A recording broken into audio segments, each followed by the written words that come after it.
Well, anyway, ito na nga yung biyahe sender of the night natin, my love. Sabi niya, magandang gabi po, DJ Lala. Ayan, tago niyo na lang po ako sa pangalang Nelfa. May matagal na po akong ka-text. Oh, malayo. Yung inaanak ko, ang tinis ng boses. Ano ba, mana ka ba, Ninang? Ayan na. May malayo po, may malayo tuloy. May matagal na po akong ka-text. Malayo po kami sa isa't isa at never pa po kaming nagkita. Minsan lang kami mag-usap sa tawag. Wala din po kaming relasyon pero gusto niya na po akong makasama habang buhay. At naalala ko lang sinabi niya noong bago pa lang kaming magka-text na hihintayin niya ako hanggang sa magkita kami.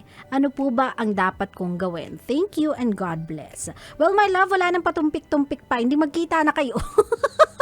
Nang magkaalaman ako ng gagawin ninyo, 'di ba? Kasi why would you decide on something that is not yet even there? O 'di ba? Bakit mong irarak yung utak mo sa pag-iisip kung anong gagawin mo kung wala naman kayo relasyon to begin with? O 'di ba? Hindi mo kailangan problemahin 'yan kasi wala pa naman kayo.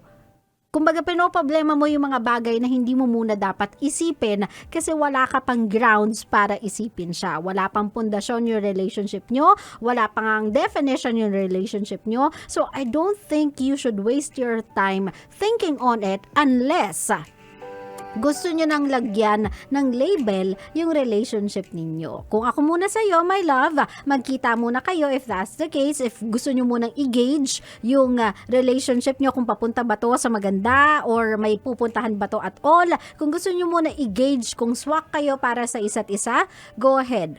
Meet with each other. There's nothing wrong with that. There's nothing even wrong kung saan kayo nagkakilala, saan kayo nagkapalagayan. It's if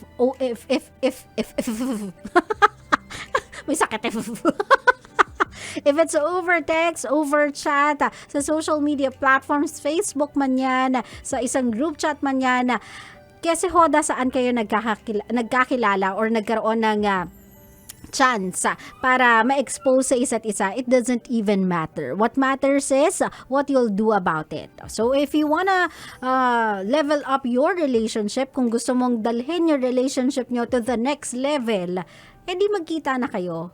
'Di ba? Tignan ninyo kung okay ba kayo in person, kung swak ba kayo, if what you expect ay siya talaga, if the person you have in mind while having a conversation with that person over text or over chat is the same person na nakikita mo in person, then maybe it's about time for you guys to put a label sa relationship ninyo. Pero kung wala pa, masyadong malayong vision pa ang salitang habang buhay sa relationship ninyo. Kumbaga, sa isang taong nag-gauge o sumusukat ng experience, marami pa kayong bigas na kakainin bago nyo pag-usapan yung salitang habang buhay. Naintindihan mo ako, my love? Let's not make our lives too complicated by thinking of things that's not even there. That's not even happening yet. That's not being labeled yet. Kasi if we do overthink things, that's when we fail. Doon tayo nag-fail. Doon tayo nagkakaroon ng problema.